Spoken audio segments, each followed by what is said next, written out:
Today I'm going to tell you how to turn Facebook active status on or off in PC or laptop.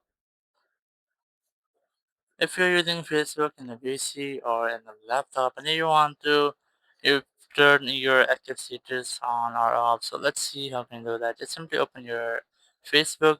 It might be in your browser or in your app. I'm going to open it in my browser here.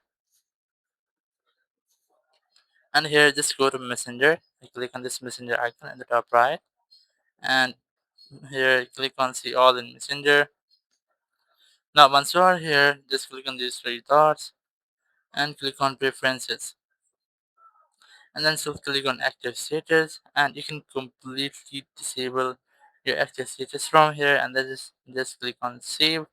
And once I've done, it will completely disable or turn off your active status. You can also keep it back on. Just click on preferences, go to active status and enable this.